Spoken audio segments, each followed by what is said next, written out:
Hello everyone, GC अंकुर academy में आपका बहुत बहुत स्वागत है। मैं हूं अंकुर द्विवेदी और आज हम लोग उपस्थित हुए हैं जीएस का यूपी कांस्टेबल और यूपी लेखपाल की जीएस से संबंधित हमारा प्रश्न पत्र रहेगा। जीएस सेट 03 रहेगा। मैंने प्रयास किया है कि अधिक से अधिक प्रश्न आपकी परीक्षा में फंसें। और उसके पहले मैं बताना चाहूँगा कि जीसी अंकुर ऐप आप प्ले स्टोर से डाउनलोड करके आप जो है ये जो वीडियोस हैं और पीडीएफ हैं इसकी, वो आप इसको फ्री में देख सकते हैं और वहाँ से डाउनलोड कर सकते हैं। चलिए ज़्यादा देर ना करते हुए हम आते हैं अपने पहले प्रश्न पर। हमारा पहला प्रश्न है हिंदू सुधारक, वॉइस ऑफ इंडिया और बंगाली के संपादक कौन कौन थे। तो आपको पता होना चाहिए, हिंदू के जो द हिंदू अखबार है उसके संस्थापक हैं अय्यर जी हैं। एक का तीसरा सुधारक जो है ये गोखले जी का है। वॉइस ऑफ इंडिया जो है वो दादा भाई नौरोजी ने लिखा है। और बंगाली जो है एस एन बनर्जी का है। क्लियर। तो हमारा आंसर डी हो जाएगा। ओके, चलिए आगे बढ़ते हैं। हम आते हैं अपने दूसरे प्रश्न में। यहाँ पे कांग्रेस के अध्यक्ष की सूची दी गई है और बताया पूछा गया है कि कांग्रेस के अध्यक्ष कब और कहाँ बने थे। अबुल कलाम आज़ाद जो हैं ये रामगढ़ में कांग्रेस के अध्यक्ष बने थे 1940 में। क्लियर। सरोजनी नायडू कानपुर में बनी थी। मोतीलाल नेहरू अमृतसर में थे और राजेंद्र प्रसाद बम्बई में बने थे। 1924 में कौन बना था कांग्रेस का अध्यक्ष। 1924 में कांग्रेस का अधिवेशन हुआ था, बेलगाम में हुआ था। बेलगाम में हुआ था। बेलगाम कहाँ है। बेलगाम कर्नाटक में है। अध्यक्ष कौन था, जल्दी से बताइए। अध्यक्ष थे गांधी जी। कौन था अध्यक्ष, गांधी जी थे। ठीक है, चलिए आगे बढ़ते हैं। हम आते हैं अपने अगले प्रश्न में। हमारा अगला प्रश्न है निम्नलिखित में सबसे बाद में क्या हुआ। हड़प नीति, बंगाल का विभाजन, स्थायी बंदोबस्त और सहायक संधि। हड़प नीति जो है ये लॉर्ड डलहौजी लाया था 1848 से लेकर 1856 तक। 1848 से 1856, 1848 से 1856। डलहौजी कौन था, डलहौजी। क्लियर। बंगाल का विभाजन 1905 में हुआ। कौन था उतने समय, करजन जी थे। स्थायी बंदोबस्त, स्थायी बंदोबस्त जो था वो 1793 का था। कौन था उतने समय, कार्नवालिस।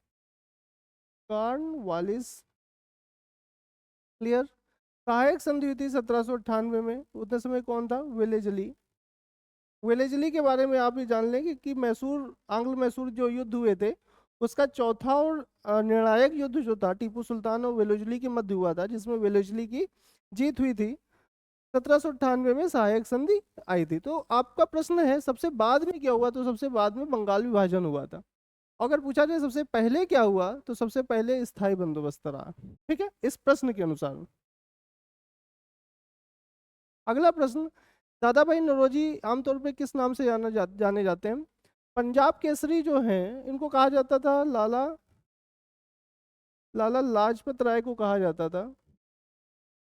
लाला लाजपत राय को कहा जाता था। गुजरात रत्न कोई नहीं था। गुरुदेव जो है वो टैगोर जी को कहते थे, रविन्द्रनाथ टैगोर को। किसने कहा था, गांधी जी ने कहा था। और दादा भाई नौरोजी को ही grand old man of India कहा जाता था। दादा भाई नौरोजी कांग्रेस के 3 बार अध्यक्ष रहे। कब कब रहे, 1886, 1893 और 1906। क्लियर। इन ये 3 बार कांग्रेस के अध्यक्ष रहे, 1886, 1893 और 1906 में कांग्रेस के अध्यक्ष बने थे। ठीक है, बेहद इंपॉर्टेंट क्वेश्चन है ये, आप अपने डायरी में नोटबुक में राइट डाउन कहीं कर लीजिए। तो एग्जाम में इस तरह के प्रश्न जरूर और जरूर आते हैं अगर मॉडर्न हिस्ट्री का कोई क्वेश्चन फंसता है। चलिए आते हैं। अब ये देखिए कितना इंपॉर्टेंट क्वेश्चन है। भारतीय स्वतंत्रता संग्राम संबंधित निम्नलिखित घटनाओं पर विचार कीजिए। गांधी इरविन समझौता कब हुआ। गांधी इरविन समझौता हुआ 5 मार्च 1931। ठीक है, बहुत ध्यान दीजिएगा। गांधी इरविन समझौते से ही ये क्लियर हो गया था कि जो राजनीतिक अपराधी हैं उनको छोड़ दिया जाएगा और जिन पर क्रिमिनल है, उनको क्रिमिनल केस लगे हुए हैं उनको पकड़ा जाएगा, मतलब उनको बंदी, उन बंदियों को रिहा नहीं किया जाएगा। तो भगत सिंह पे क्रिमिनल केस था, तो भगत सिंह को जो फांसी हो जाती है 21 मार्च 1931 में। ठीक है, भारतीय राष्ट्रीय कांग्रेस का अधिवेशन तुरंत जो है, भारतीय राष्ट्रीय कांग्रेस का जो है अधिवेशन हो जाता है, अधिवेशन हो जाता है, अधिवेशन होता है 29 से 31 मार्च, 29 से 31 मार्च 1931। कब होता है? 19, सब ये तीनों घटनाएं 1931 की हैं। और पूना समझौता जो है ये 1932 में होता है। क्लियर?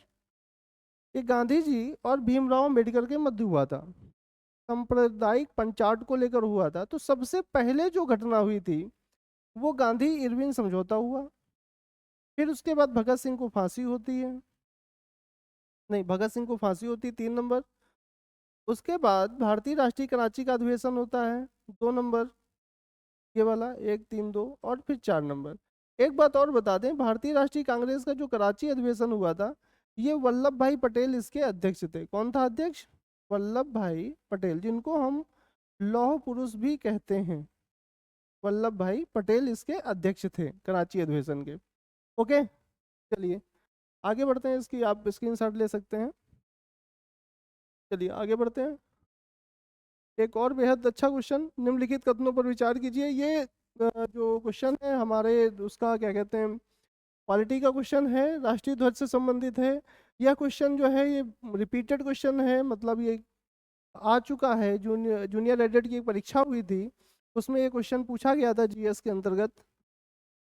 भारतीय संविधान सभा ने राष्ट्रीय ध्वज का प्रारूप 22 जुलाई 1947 को अपनाया था। हाँ, ये कथन एकदम सही है। राष्ट्रीय ध्वज के बीच के चक्र में 21 तीलियां हैं, नहीं 21 नहीं 24 तीलियां हैं, जो यह बताता है कि हमारा देश 24 घंटे निरंतर प्रगति करता रहता है। राष्ट्रीय ध्वज की चौड़ाई का अनुपात 3:4 न होकर 3:2 है। तो यहाँ पर केवल एक कथन सही है और वो कथन है बी नंबर। ओके, चलिए आगे बढ़ते हैं। भारतीय संविधान के किस अनुच्छेद के अंतर्गत नागरिकों के मौलिक अधिकार प्रदान किए गए हैं? देखिए, मौलिक अधिकार जो है 12 से 35 तक हैं। आप लोग 12 से 35 तक जितने भी मौलिक अधिकार हैं उनको रट लीजिए, कहीं लिख लीजिए और उनको रोज देखते रहिए, क्योंकि कोई ना कोई क्वेश्चन आता जरूर है। तो मौलिक अधिकारों का जो वो है क्या कहते हैं अनुच्छेद जो है 12 से 35 तक है, और ये भाग 3 में है। किसमें? भाग 3 में। क्लियर? चलिए आगे बढ़ते हैं। भारतीय संविधान में स्वतंत्रता का अधिकार 4 अनुच्छेदों द्वारा प्रदान किया गया है, जो कि है, देखिए, समानता का अधिकार जो है वो 14 से 18 तक है, और स्वतंत्रता का अधिकार 19 से 22 तक है। शोषण के विरुद्ध का जो अधिकार है वो 23 से 24 तक है। ठीक है? और भारतीय संविधान में स्वतंत्रता का जो अधिकार है वो अनुच्छेद 19 से 22 तक रहेगा। चलिए इसका आप स्क्रीनशॉट ले लीजिए।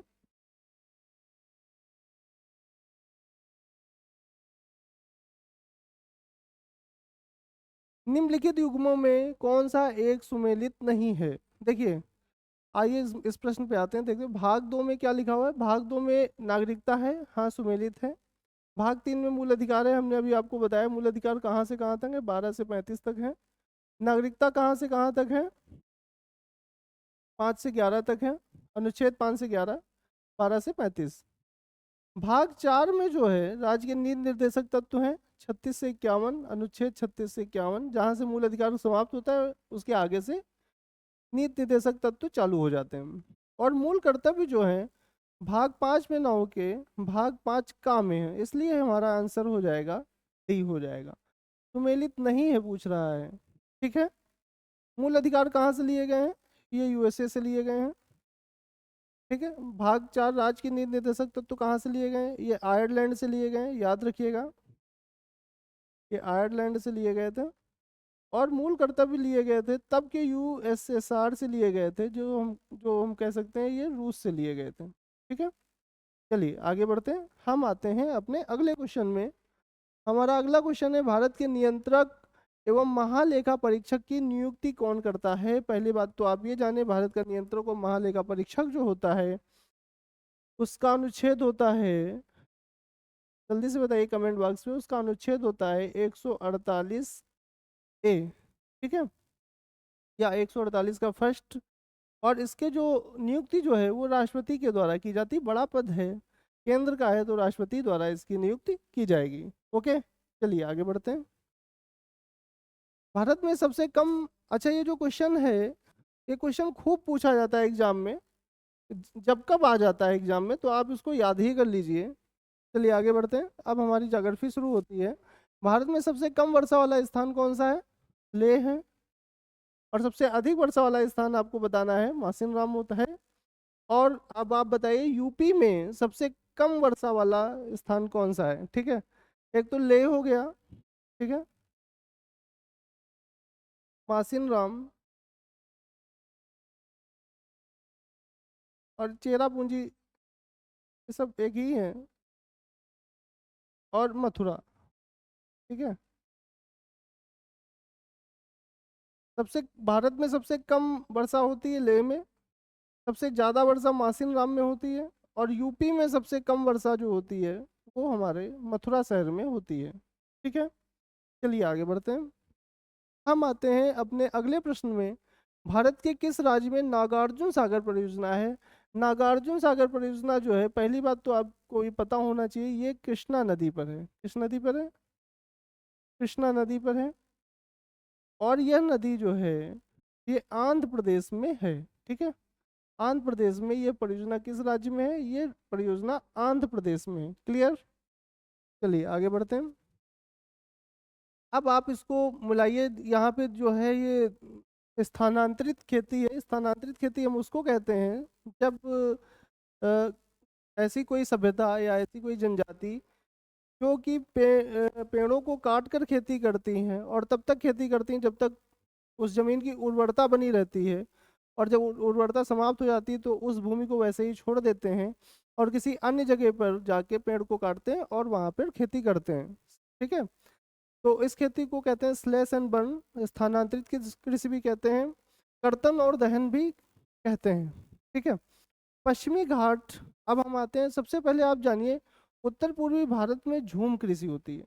ये आप एकदम याद ही कर लीजिए, सी का तीसरा।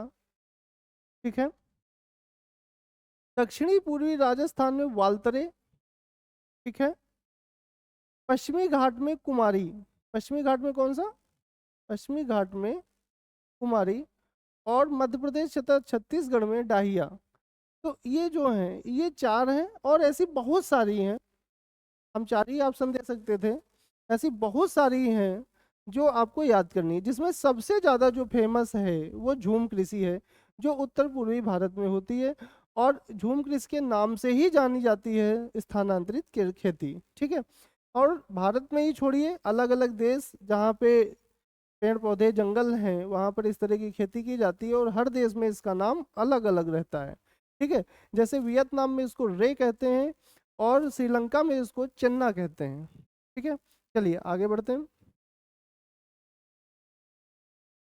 अब ये तेल शोधक कारखाने हैं, ये बताने हैं किस राज्य में है। बेहद इंपॉर्टेंट क्वेश्चन है। सबसे पहले बरौनी जानिए, बरौनी कहाँ है? बिहार में है। कोयली गुजरात में है, याद कर लीजिए, बहुत पूछा जाता है एग्जाम में।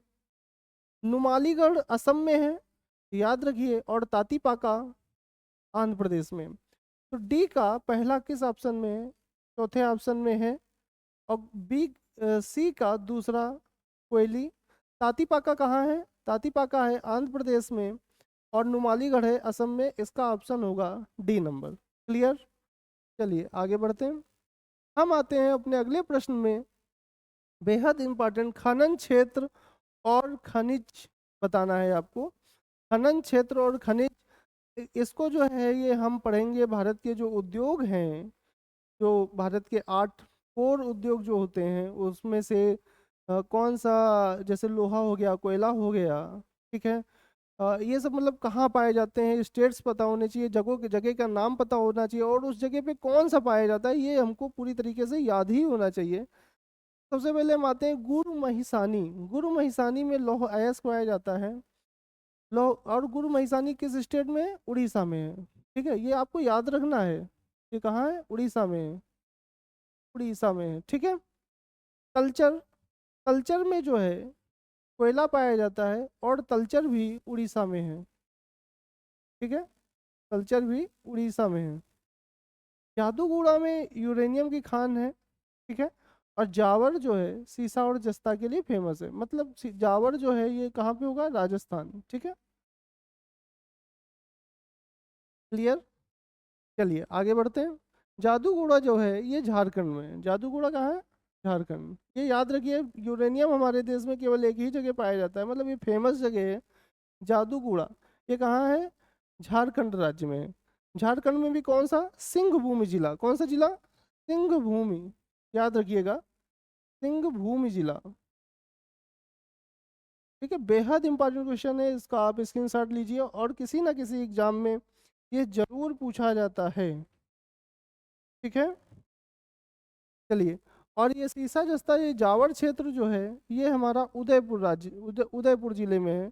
उदयपुर किस राज्य में है? उदयपुर है राजस्थान में। हेलसिंकी की राजधानी बताना है, वर्ल्ड ज्योग्राफी का क्वेश्चन है। सबसे पहले आते हैं डेनमार्क। डेनमार्क की राजधानी क्या है? Koppen Copenhagen. ठीक है, सब यूरोपीय कंट्री हैं। फिनलैंड की राजधानी हेलसिंकी है, इसे लगा देते हैं एरो। नॉर्वे की राजधानी क्या होगी? ओस्लो।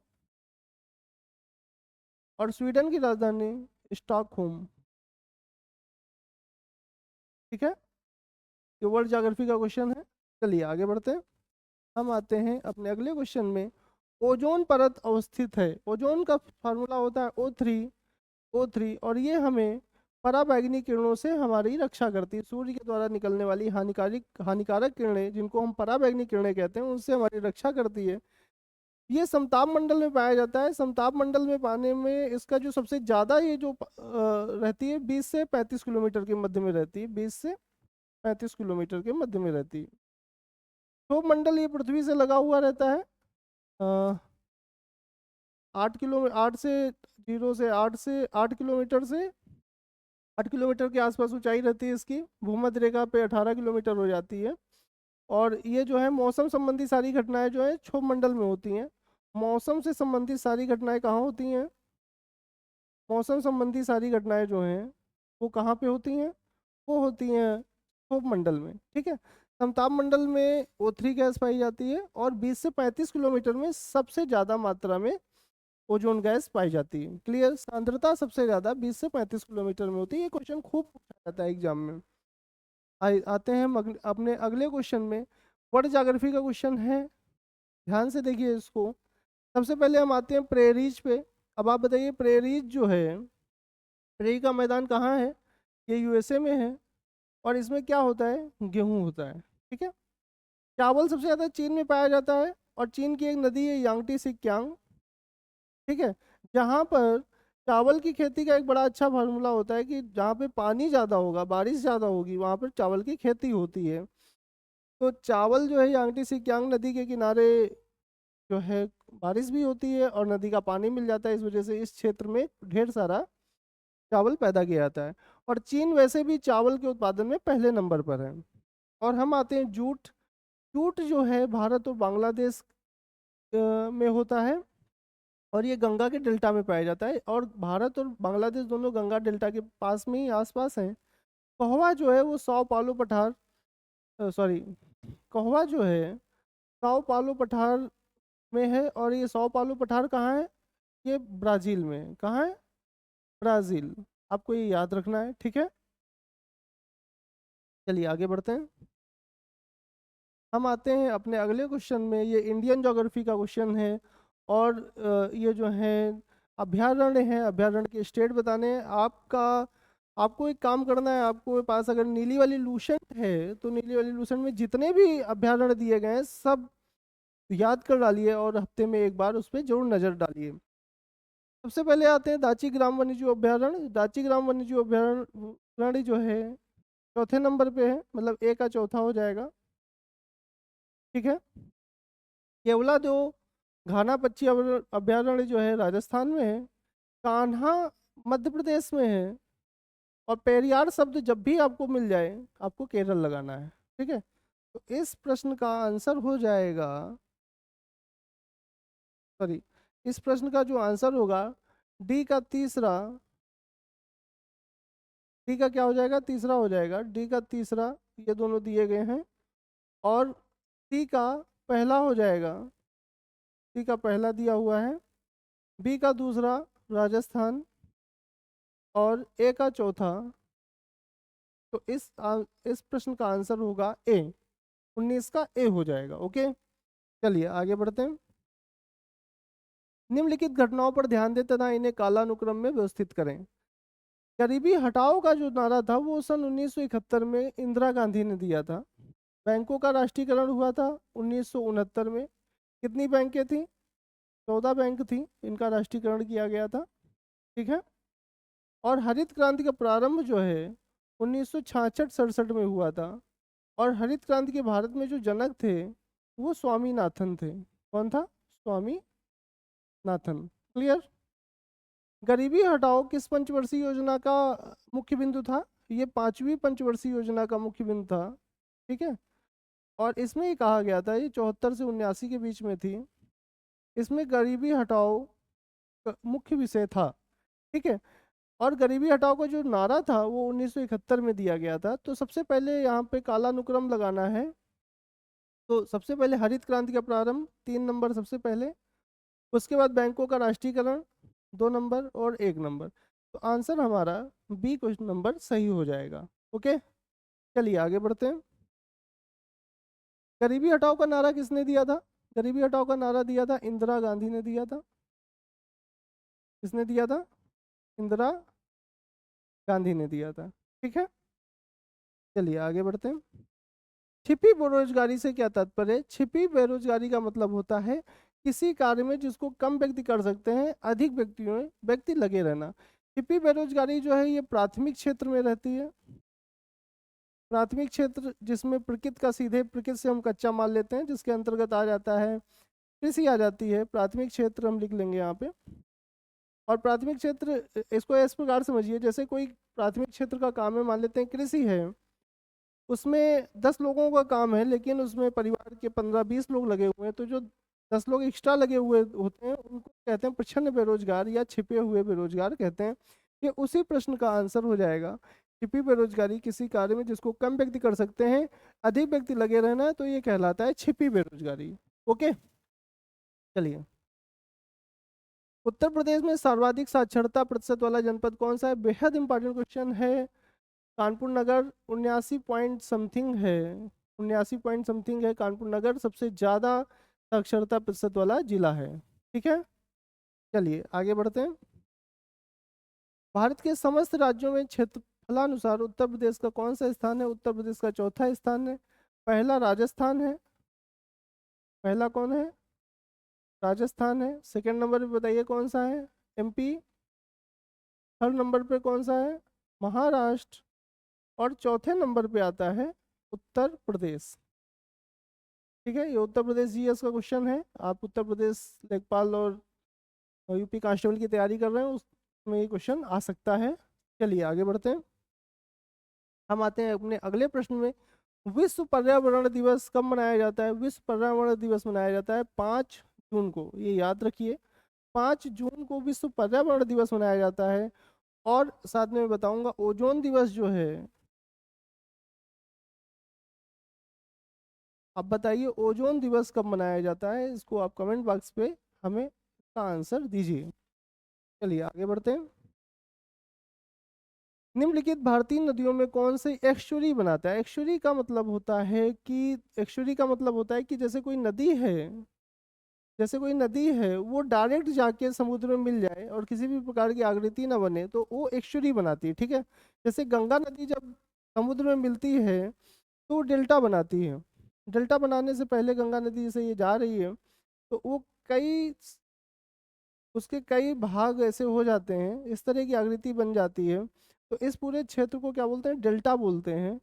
और इसके विपरीत कुछ नदियां ऐसी होती हैं, जैसे नर्मदा, ताप्ती और नर्मदा नदी जो हैं, ये दोनों नदियां डायरेक्ट समुद्र में गिर पड़ती हैं, डायरेक्ट जो है समुद्र में चली जाती हैं। तो ऐसी नदियों ऐसी जो आकृति बनती है उसको एक्चुअली कहते हैं। तो इसका आंसर हो जाएगा ताप्ती नदी। ओके, चलिए आगे आते हैं हम। अच्छा, ये आज का हमारी क्लास थी। टोटल 25 क्वेश्चन थे, 5 हिस्ट्री ज्योग्राफी और पॉलिटिकल साइंस यूपी के स्पेशल क्वेश्चन थे इसमें। वीडियो पसंद आया हो तो लाइक, सब्सक्राइब और शेयर जरूर करिए। धन्यवाद।